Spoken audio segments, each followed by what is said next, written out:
Well, as people are coming back in, hopefully we can get going. I'll be moderating the next portion, and we're going to keep this discussion going, but it will be a little bit different. I just want to run over a couple of things that we're going to try and do in this session so that everyone's aware of how we hope to move forward.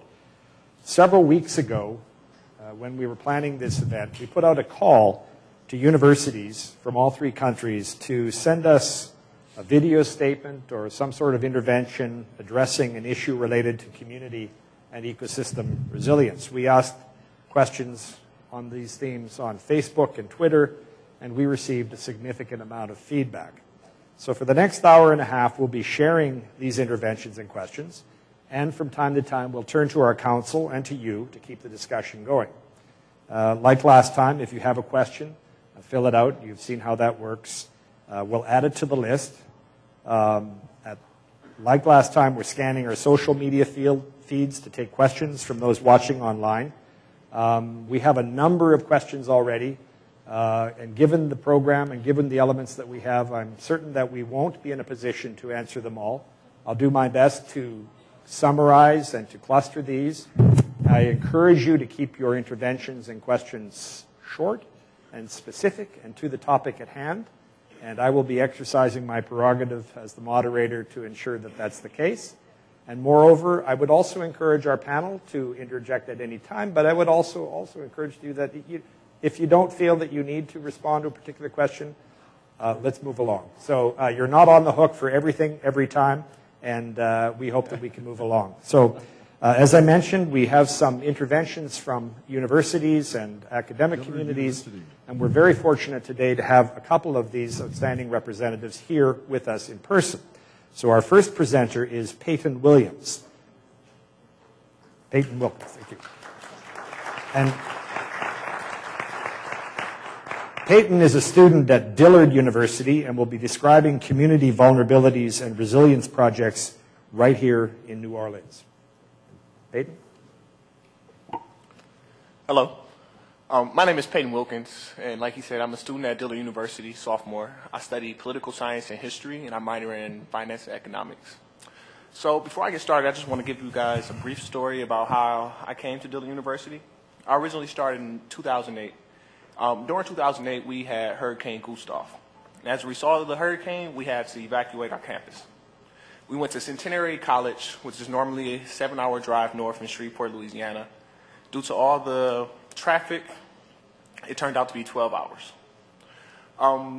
During this trip, we had an experience that allowed us to, for me personally, to see firsthand what it was kind of like for people who dealt with Katrina. A friend of mine, Chesney Jones, was on the phone the whole time, just in contact with his family who didn't evacuate from the city, back and forth.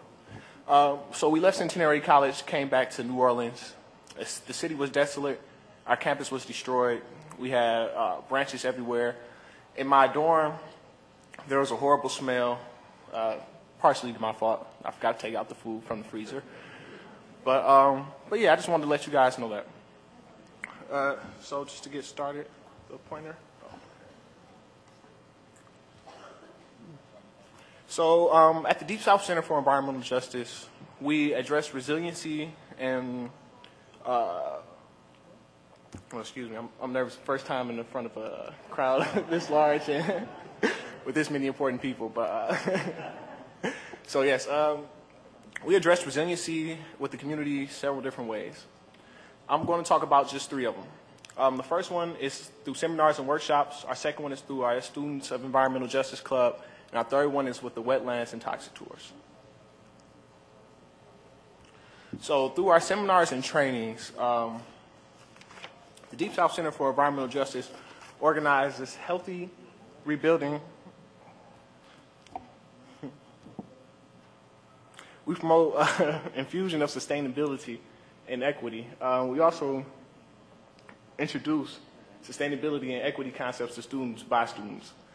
This is very important because the students, it's easy to connect with other students. A lot of times there are things that can be lost in translation when speaking to our professors or other academia.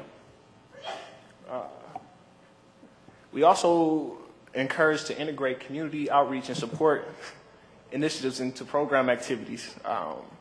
This is also very important because the community needs to be a vital part of everything that we do. So with the Students for Environmental Justice Club, some of the things that we do, we always have dialogues on climate change and climate justice. This is also one of my favorite things about the Students for Environmental Justice Club because of the great solutions that come out of these conversations. Also with the Students for Environmental Justice Club, we volunteer with other schools, primarily elementary and middle schools, to help out with vital soil remediation. So for example, as a result of Hurricane Katrina, a lot of the elementary schools and other schools have arsenic, high levels of arsenic in the soil. So what we do collectively as a group of students, we come together, we remove the top 6 inches of soil and then replace it with good, healthy soil. The next thing I want to talk about is our EJ Scholars Program. When I originally came in 2008, I was a part of this program. The top left picture is a picture of us in front of an eco-friendly home that was built by the Global Green community, by the Global Green organization. This home was designed so that the people living in it would have really, really low energy bills. The second picture is a picture of us in a plenary session, breakout session, where we were working on HR 4041. Don't quote me on the number of the 4041, it may be wrong. But we were basically talking about how to create green jobs and how to infuse sustainability into this bill. Wetlands and toxic tours, I would have to say, is honestly my favorite part of the whole program. It's when we actually get a chance to go out into the fields and see what's going on. So with the wetlands tour, the purpose of that is we go out into swamplands, out into the marshes, and we talk with local organizations, and which is another reason why I love this so much, is because of the fact that it brings together communities with students, with nonprofits. So on the wetlands tour, we got to see a project called the Christmas Tree Project, where they're helping to rebuild the marshes. And it's so important that we have the marshes and the wetlands because they serve as buffers to hurricanes. We lost 150, I can't remember, square miles, 150 miles of coastal land after Hurricane Katrina, which makes the storms more severe. Another good thing that comes out of these, like I said, is discussions. I like to talk a lot. I like to act more, though. But so the discussions, like I said, I'm solution-based. A lot of times there are a lot of solutions that come out of these. A lot of times it just gives the opportunity for people to vent. It gives the opportunity for people to learn from people who's venting. A lot of times we have people who are not from these frontline communities coming into the wetlands and the toxic tours. And participant meets with community leaders. For example, we met with Margie Richard out in Norco, Louisiana. I don't know if anyone is familiar with Norco, Louisiana, but Norco, Louisiana actually stands for the New Orleans Refinery Corporation. It's 85 miles, I believe, of over 100, I want to say 136 oil refineries and other refineries that support that business. Without getting too far into the whole Norco thing, I want to say that, Margie Richards, yes. So Margie Richards, she, I'm sorry, I'm drawing a blank here. Excuse me, I'm just going to go to the next slide. So another part that we do is the Dillard University Youth Leadership Institute. And actually yesterday, I had the opportunity to sit in on this. And it's basically a group of 7th through 12th graders who come together and they learn about environmental justice and climate change and ways to implement solutions to sustainability. This is very important because we can catch students, children, young, and get them impassioned and get them ready to fight for sustainability. I like this program a lot because a lot of times what happens is students, they go back home and when mom or dad is asking them, how did your day go? What did you learn? Well, instead of saying, we didn't learn anything, they come home and say, well, we actually had the opportunity to learn about sustainability. We actually learned about environmental racism. We learned about real things. So in conclusion, resiliency and sustainability can work towards supporting each other. It's important that you always keep the community involved with everything that you do, and what comes out of community and university relationships are beautiful and wonderful. Thank you.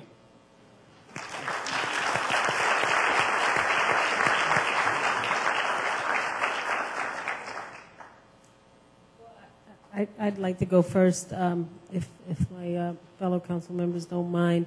Dillard University is in the 7th Ward, right? Y'all 7th Ward? Or 9th? Yes, sir.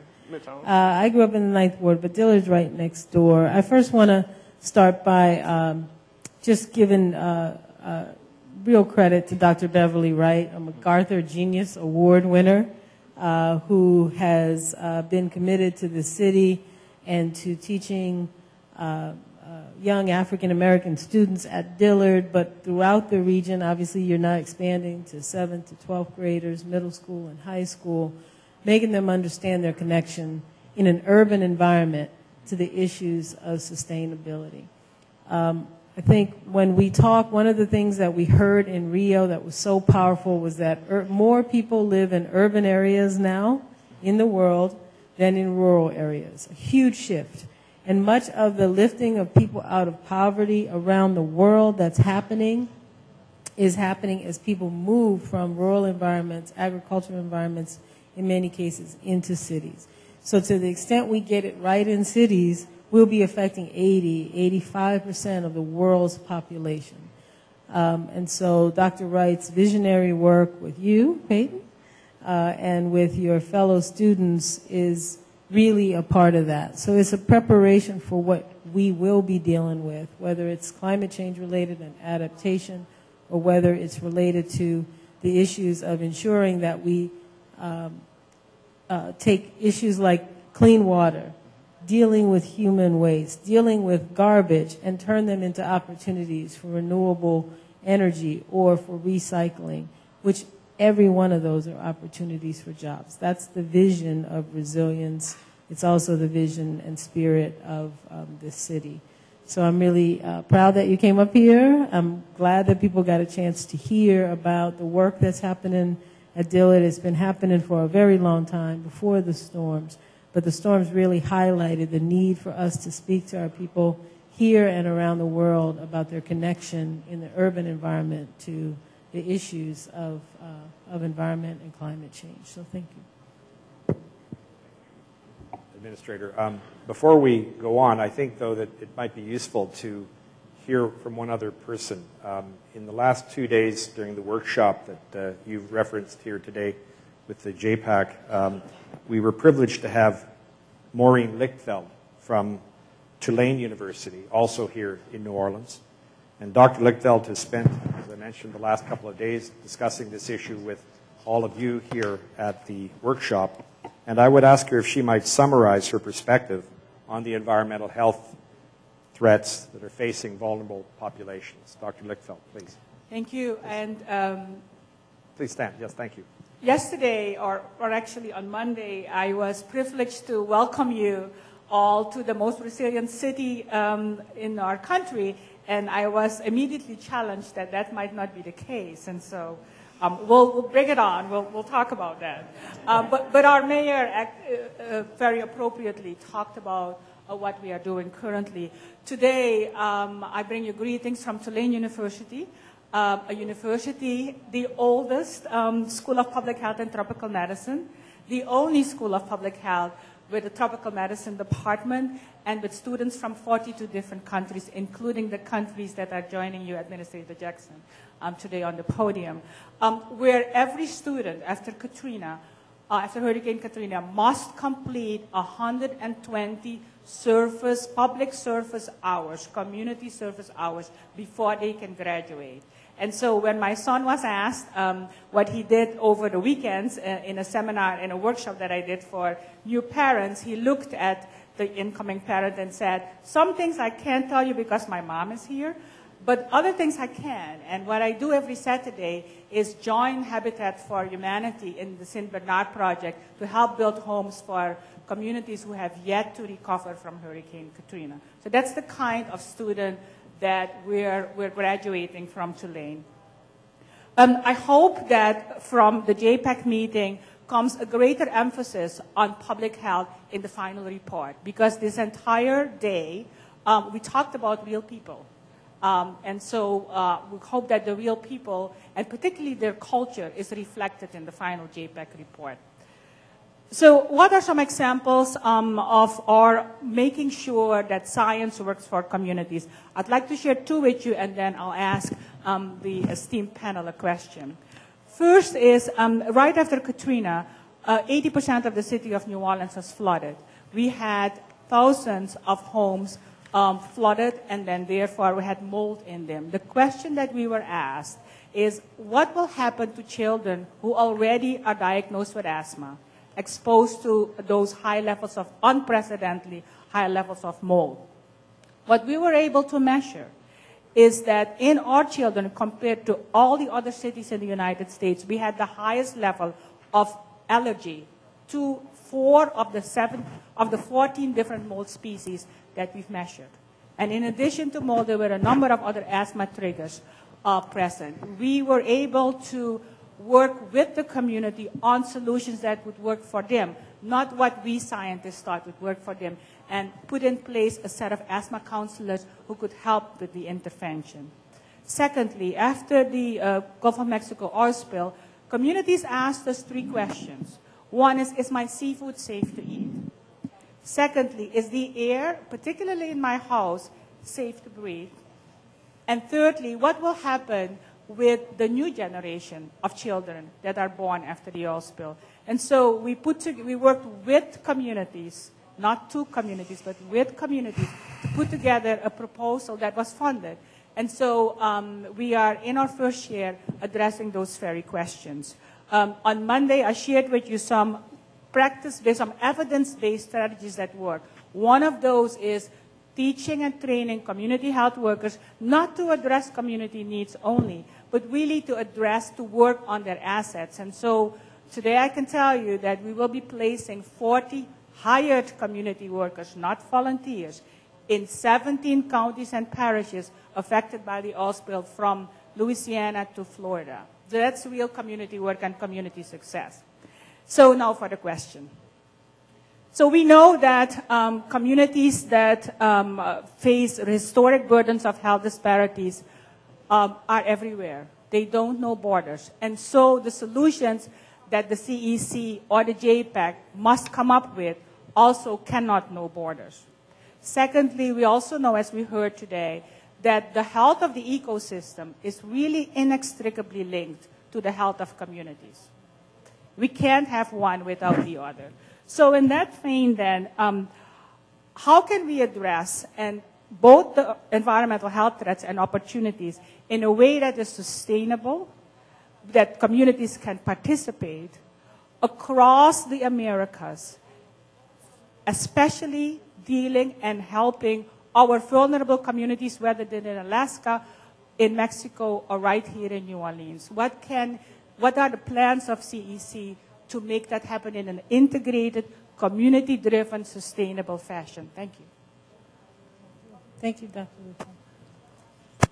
Lujan. Well, it's a big question, but CEC and the relationship with JPAC is driven by community project proposals, which are considered by the Secretariat and which are prioritized and which are community driven when they're approved and funded and as they move forward. All of these projects, and we've talked about this again in terms of addressing new issues. You know, the CEC is now we're almost ready within another 2 years to celebrate the 20th anniversary of NAFTA and the Environmental Side Treaty. And we need to recognize that while we've accomplished a lot, there are some new challenges, and you've just enumerated a number of them within the health spectrum. But we need to, going forward, sort of reassess in the way we prioritize, the way we look for projects which will have maximum impact, maximum benefit, and across our 3 countries. And we learned, and we've seen today, and we've certainly seen in some of the displays outside the NAPICA projects, that we can replicate successes in one area in another part, depending on, all the way from Chiapas on Mexico's southern border to the high Arctic in Canada and Alaska. So I think that we are focused on that. Health is it's an essential part of our mission, of what we should be focusing on. But you're quite right; it's in the entirety of addressing ecosystem balance. Creo que la otra parte que pudiéramos hacer en la Comisión de Cooperación Ambiental es, una vez que estamos conociendo más de cerca el término de resiliencia y qué tan preparados estamos, es hacer una escala, quizás es una idea solamente, una escala en esta comisión para que cada ciudadano de América del Norte, respondiendo 10 o 15 preguntas, sepa qué tan preparado está su comunidad para hacer esa resiliencia que necesitamos, dependiendo de los factores o amenazas que tenga. Esta comisión de cooperación ambiental significa, para nosotros en el gobierno, el poder proveer de nuevos instrumentos y de nuevas políticas públicas para darle soluciones a los ciudadanos. Entonces creo que en este momento el trabajar intensamente en esta resiliencia que estamos viendo en los periódicos, que sucede en China y sucede en Nueva Zelanda y pasa en Europa y pasa en Sudamérica y pasa en Nueva Orleans, pero también en Tabasco, nos está llevando pues a la conclusión lógica de que todo el planeta tiene este nivel de afectación por el cambio climático. Creo que lo que hoy estamos haciendo es nutrirnos de la información que ustedes nos dan y por el otro lado realmente generar líneas que podamos ir armonizando entre los tres países para trabajar en una sola línea, en una sola estrategia y finalmente en cada uno de nuestros países ponernos a hacer lo que debemos de hacer con la obligación que tenemos ante esta Secretaría o ante el cargo que tengamos. Thank you. We have a number of questions here, and I can't possibly go through them all, but I want to summarize a couple because the issue of environmental justice has been raised and it's been put to you in general terms. But I have two related issues or questions that have come locally. First is from, I'll ask them both and then you can respond as you will. The first from A.J. Balatico of Tulane, again, from the School of Science and Engineering. And his question is about how do we empower and incentivize our school systems, especially in low-income communities, to take action that can improve their own local environment and reduce their overall environmental impact. And the second question, which then speaks more to the issue of environmental justice, references the fact that clean air and clean water are just two elements that the EPA in particular has tracked and provided a great deal of information on, but that not all state environmental agencies are willing necessarily to pursue the issue of environmental justice from a value perspective in terms of recognizing their impact upon minority and disproportionately affected communities. So the question I gather here is that basically how can you encourage the understanding of the value of air and water quality in general and its adoption or the principles of protection at all levels of government? So I guess it's my turn. Let me tackle the education one very quickly. This year, the U.S. Department of Education and the Environmental Protection Agency and the White House announced the winners of the first Green Ribbon Schools contest. And Green Ribbon Schools are good schools who've decided to build a sustainable structure for kids to come to, but also to then incorporate sustainability and green concepts into the learning experience. And here's the news. I mean, the question was, how do you do that in low-income communities? It doesn't take will. The will is already there. There is not a child who, from a very early age, most children's first experience with science is through the natural environment, including the urban environment. It can be outside on a playground. It can be down by a polluted waterfront, although we don't want that. We want urban rivers that serve as the kind of incubators of young environmentalists that all clean water bodies do. So I always remind people, there's not a community out there that doesn't think that clean water is a good idea, doesn't think clean air is a better idea. But if you're challenged economically and you're forced, because of economic structure, to be in inferior school buildings that may have challenges of their own, then, you know, we as a society have to find ways to encourage folks to think about the importance of investing, particularly in those areas. And so I'm really proud that that's exactly what the Green Ribbon School Competition did, and it was some very well-off schools, but also schools that were built with public financing, true public school systems that have come to realize that which scientific studies show. Kids learn better and they learn more in a school that has light, fresh air, clean air, gives them a safe and healthy place to play, and then incorporates that into the science and the math because it's so important curriculum. So I think that's an important opportunity for us. In terms of, you said, aligning the government resources around. It's a comment that I've interpreted as a question, and that was basically that acknowledging the importance of the approach of environmental justice that you've adopted, but that it's not necessarily universally held across all levels of government. And what can you do to encourage the understanding of the value of these components in government? Well, you know, in the domestic level in the United States, environmental justice is implied in every one of our environmental statutes, and we run a civil rights program. The environmental justice program is basically revolves around the fact that if a community feels as though it is being discriminated against because of the unfair implementation or lack thereof of environmental laws, it has a right of redress, because we can't spend federal money encouraging or allowing that sort of thing to happen. The problem has been, quite frankly, that those laws have not necessarily been fairly or purposefully enforced. And so one of the things we've done over the last 3 years is revamp our environmental justice program. Lisa Garcia, my senior advisor on environmental justice, is here. Our civil rights program, it's a Title VI program as well. I've said this before, but I just want to end with this. The environmental justice issues, communities and pockets of pollution that have long been allowed to stay while we work on other things, is the unfinished business of our environmental movement domestically.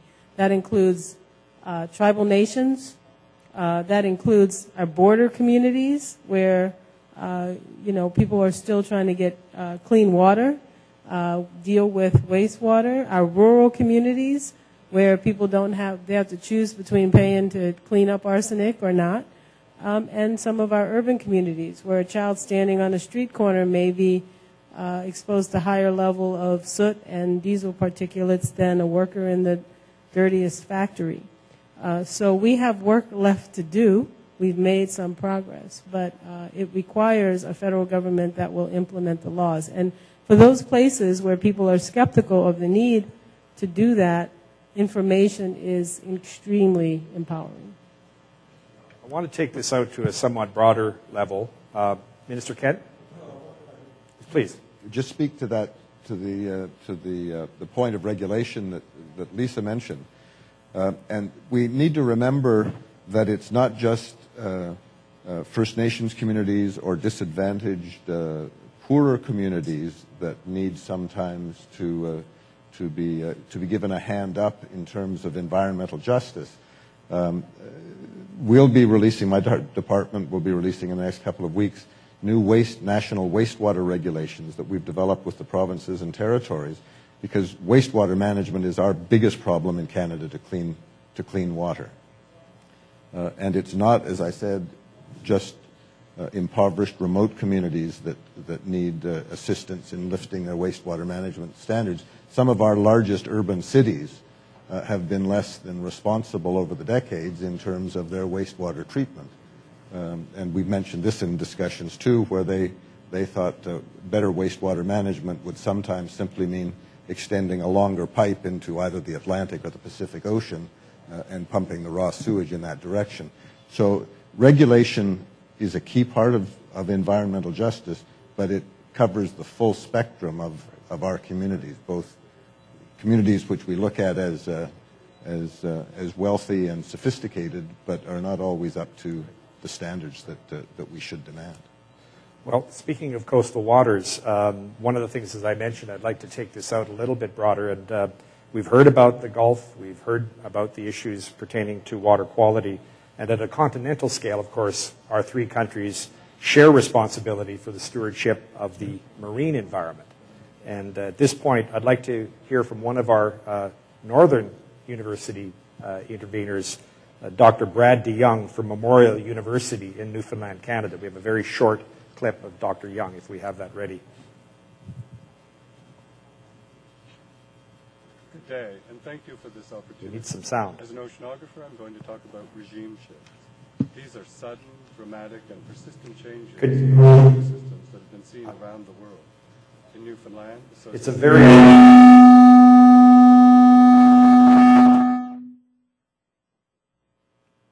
to natural variability, climate change, pollution, and fishing.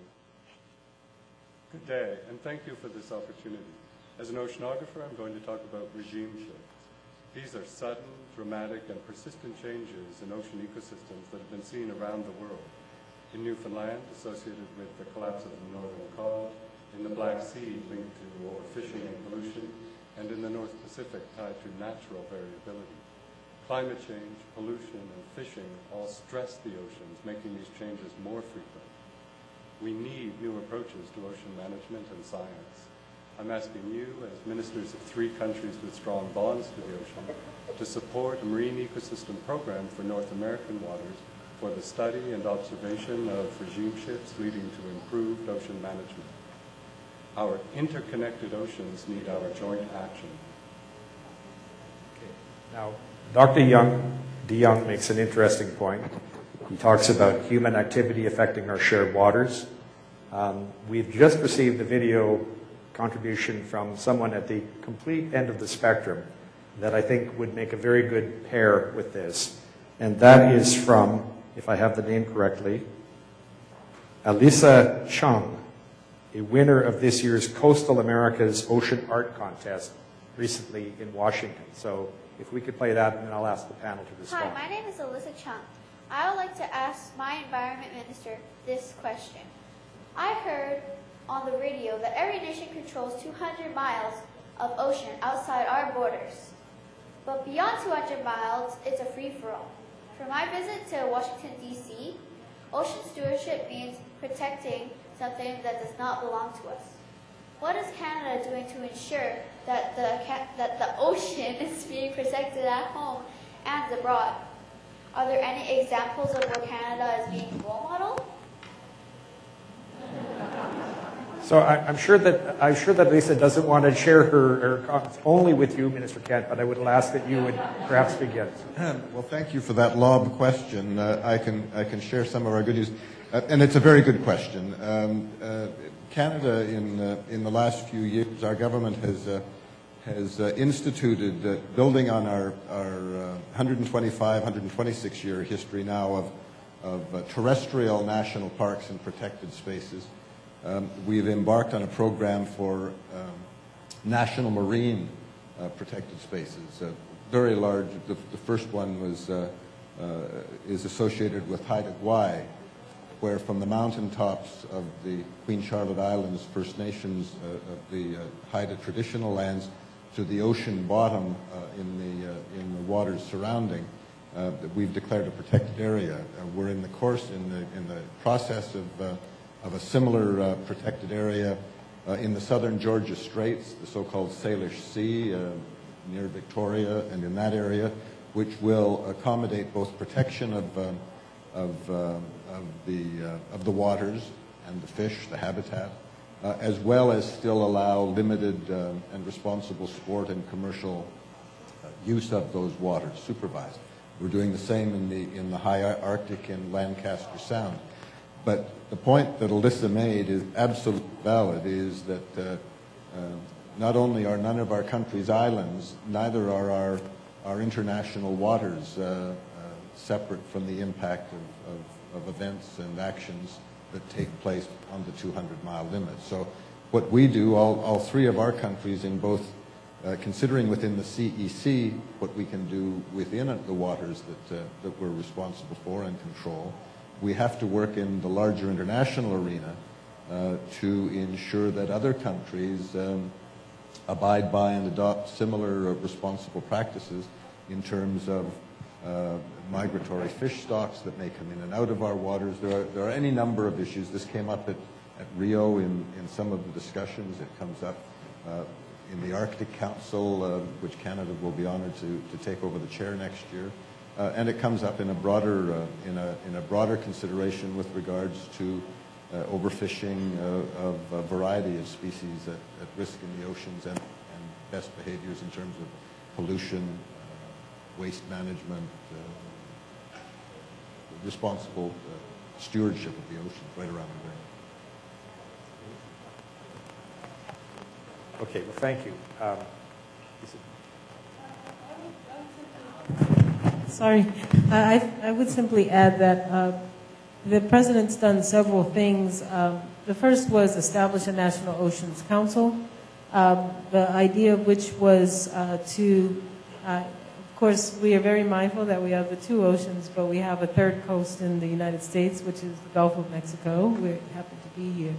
But to look at that along with our Great Lakes, 20% of the world's fresh water is in a shared resource of the Great Lakes. Yeah.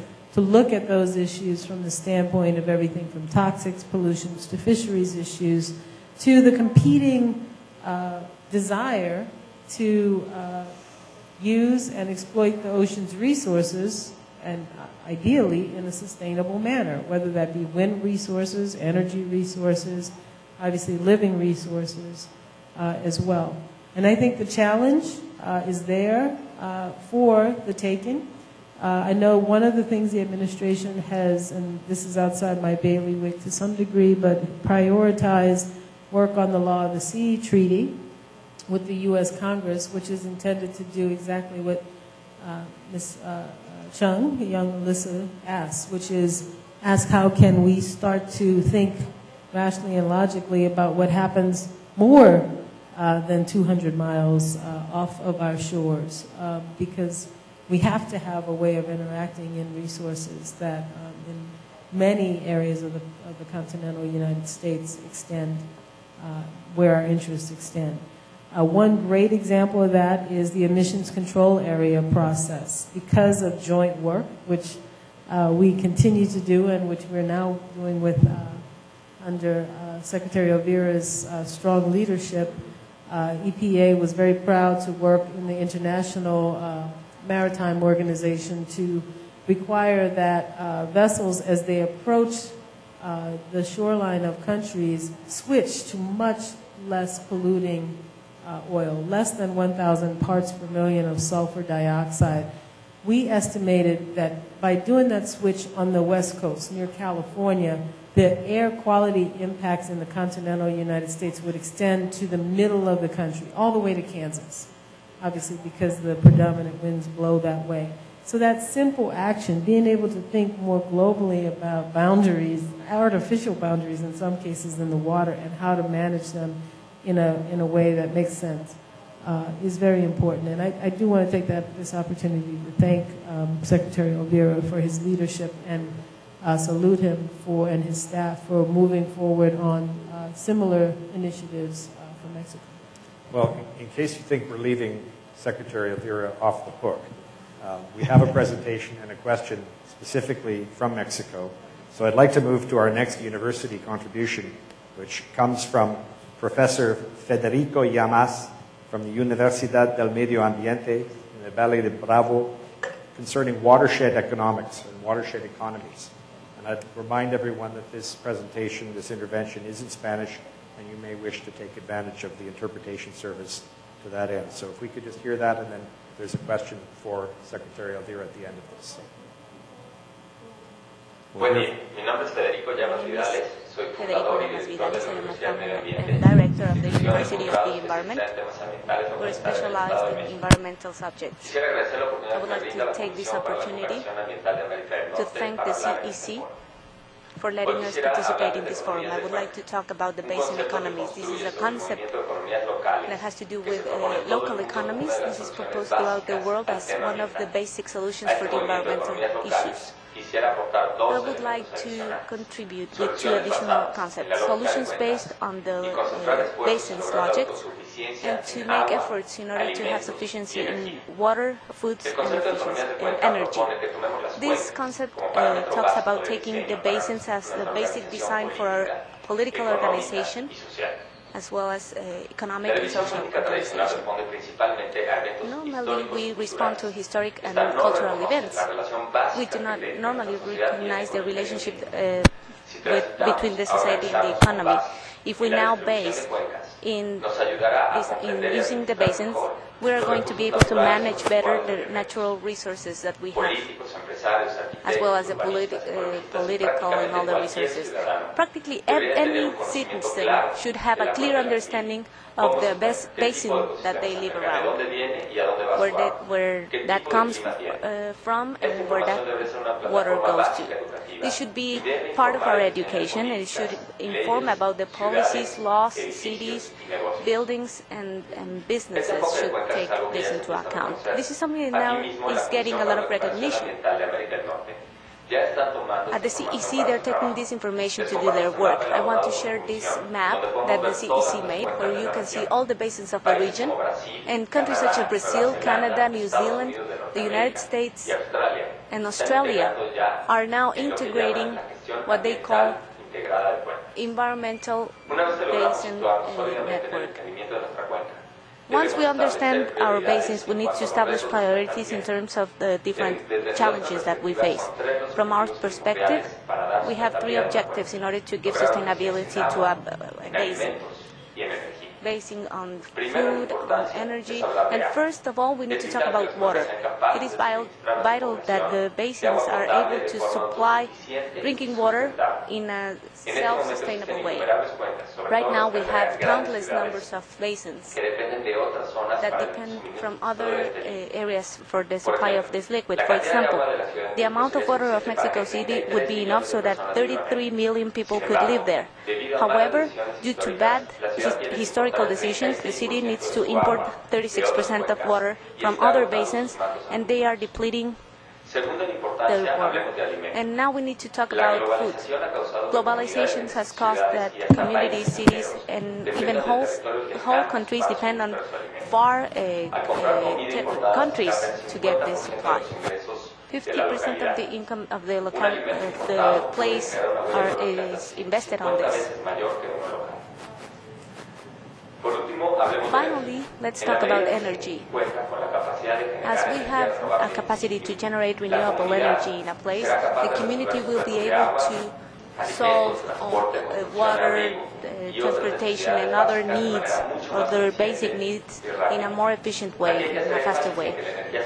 We need to make an emphasis in the fact that we need to have small-scale systems. We calculate that 50% of energy is lost when transmitted through the grid lines, and it's every time more expensive. We need to involve authorities and to inform them about international crisis. And I would like to finally say something and to make specific emphasis in achieving that each one of the basins of our territory with the natural resources that are in there are able to be self-sustainable and to be able to supply their main needs. If we achieve this, not only will we generate jobs and higher prosperity, we will leave to our children a society that can peacefully go to a future in which we will have climate change and political change as well. Thank you very much. Okay, con mucho gusto